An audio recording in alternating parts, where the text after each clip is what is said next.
22 సంవత్సరాలకే యశస్వి జైస్వాల్ లెజెండ్ అయిపోయాడు. History create చేశాడు. కేవలం ఈ టెస్ట్ మ్యాచ్ గురించి మాట్లాడట్లేదు, చాలా చేశాడు.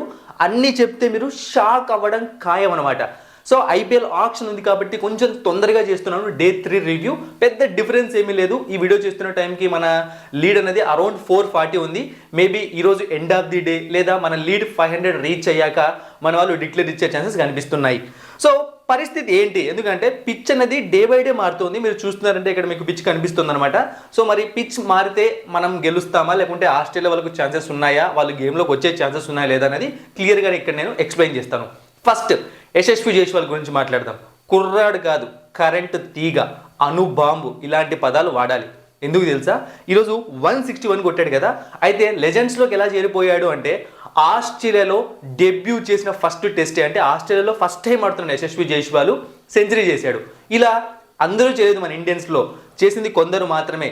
సునీల్ గవాస్కర్, సచిన్ టెండూల్కర్, వివిఎస్ లక్ష్మణ్, వీరేందర్ సెహ్వాగ్, విరాట్ కోహ్లీ, ఇప్పుడు యశస్వి జైస్వాల్. అంతే, ఈ లిస్ట్ ఇక్కడితో ఆగిపోయింది. ఇక తర్వాత ఎవరు చేస్తారో తెలియదు. ఇది మాత్రమేనా, ఇంకా చాలా చేశాడు. Fastest 1500 test runs for India Cheteshwar Pujara 27 ఇన్నింగ్స్లో చేస్తే యశస్వి జైస్వాల్ 28 ఇన్నింగ్స్లో చేశాడు. సో ఒక్క ఇన్నింగ్స్ తేడా సెకండ్ ప్లేస్లో కొనసాగుతున్నాడు. ఇది మాత్రమేనా, ఏషియాలోనే అంటే ఏషియన్ హిస్టరీలోనే, టోటల్ ఏషియా క్రికెట్ హిస్టరీలోనే ఒక బ్యాట్స్మెన్ తన 4 టెస్ట్ 100ని 150గా కన్వర్ట్ చేసిన ఏకైక ప్లేయర్ యశస్వి జైస్వాల్. అందుకే అన్నానమాట, ఆల్రెడీ లెజెండ్స్ లిస్ట్లోకి చేరిపోయాడు. ఇంకా 22 ఇయర్స్, ఇంకా ఎంతో క్రికెట్ ఉంది. ఖచ్చితంగా తిన పేరు మారు మ్రోగిపోతుంది వచ్చే కొన్ని సంవత్సరాలలో. ఇది పరిస్థితి. సో కేఎల్ రాహుల్ అనమాట 77 ఫెంటాస్టిక్ నాక్. సో సెంచరీ డిజర్వ్డ్, కానీ అవుట్ అయిపోయాడు. మరి ఈ ఇద్దరు కలిసి ఏం రికార్డ్ క్రియేట్ చేశారు, ఫస్ట్ టైం ఆస్ట్రేలియాలో మన ఇండియన్ ఓపెనర్స్ 200 రన్స్ పార్ట్నర్షిప్ని క్రియేట్ చేశారు. సో టోటల్గా 200 రన్స్ టెస్ట్ పార్ట్నర్షిప్ అనేది వచ్చింది.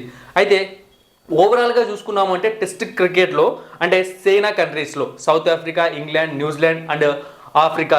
సో మన ఇప్పుడు ఈ చేసిన 201 పార్ట్నర్షిప్ అనేది 3rd ప్లేస్లో ఉందన్నమాట అగెనెస్ట్ ఆస్ట్రేలియా. ఫస్ట్ ప్లేస్లో Chauhan and Sunil Gavaskar against England 213 ఉంది. ఇది అనమాట టోటల్గా మన ఓపెనర్స్ రికార్డ్స్ క్రియేట్ చేయడం. సో పిచ్ మారుతోంది, మళ్ళీ పరిస్థితి ఏంటి. అయితే కోహ్లీ గురించి మాట్లాడాలి, మిస్ చేయను, వెయిట్ చేయండి. కోహ్లీ గురించి నెక్స్ట్ మాట్లాడేది.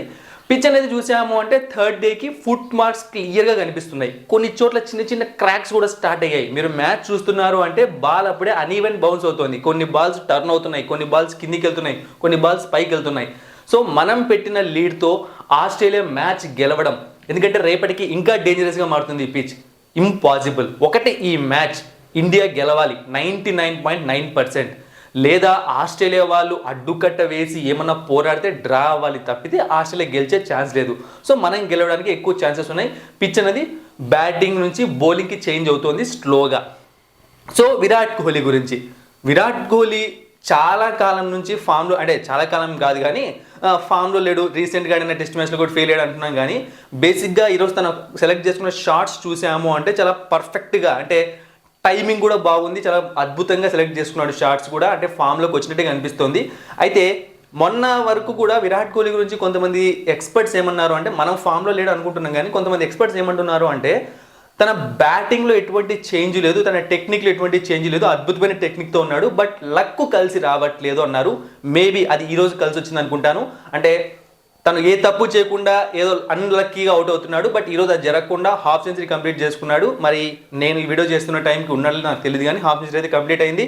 సో అది మాత్రమే కాదు, most 50+ scores in international cricket చూసుకున్నాము అంటే 2nd ప్లేస్లో ఉన్నాడు. 222 50s అన్ని ఫార్మాట్స్ కలుపుకొని. ఫస్ట్ ప్లేస్లో సచిన్ టెండూల్కర్ 264తో కొనసాగుతున్నాడు.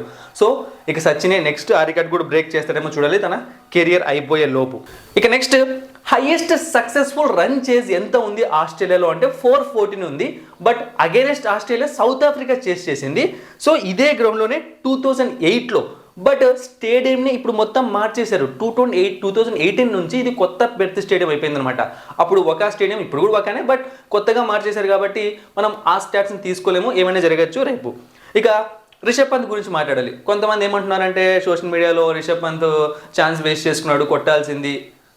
106 వికెట్లు ఉన్నప్పుడే మనోడు చూసుకోడు, పిచ్చ కొట్టుడు కొడతాడు. అలాంటిది కంఫర్టబుల్ పొజిషన్లో అంటే ఊరికే ఉంటాడా? అందుకే స్టంప్ అవుట్ వెళ్ళిపోయాడు.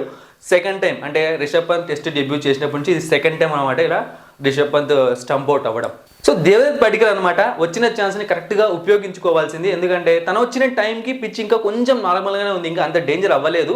విరాట్ కోహ్లీ వచ్చి ఒక 20 runs కొట్టాక విరాట్ కోహ్లీ వచ్చినప్పుడు కూడా నార్మల్గానే ఉంది, ఆ తర్వాత పిచ్ చేంజ్ అవ్వడం స్టార్ట్ అయింది. సో దేవదత్ పడికల్ ఛాన్స్ని ఉపయోగించుకుని ఒక హాఫ్ సెంచరీ చేస్తున్నా బాగుండేది అనమాట. నెక్స్ట్ సెలెక్టర్స్ తన పైన ఒక కన్ను పెట్టేవాళ్ళు నెక్స్ట్ ఎప్పుడన్నా అవసరం ఉన్న. ఇక వాషింగ్టన్ సుందర్ సో పర్లేదనమాట, మంచిగానే ట్రై చేస్తున్నాడు, కష్టమైన పిచ్ పైన కూడా బ్యాటింగ్ చేస్తున్నాడు. సో ప్రెసెంట్ అయితే గేమ్ మంచి చేతిలో ఉంది. ఇక నెక్స్ట్ ఆక్షన్ అప్డేట్స్ టెలిగ్రామ్ ఛానల్లో లైవ్ వస్తాయన్నమాట, up to minute updates miss అవ్వకండి, జాయిన్ అవ్వండి. డిస్క్రిప్షన్ బాక్స్లో లింక్ ఉంది. Thank you for watching and supporting me.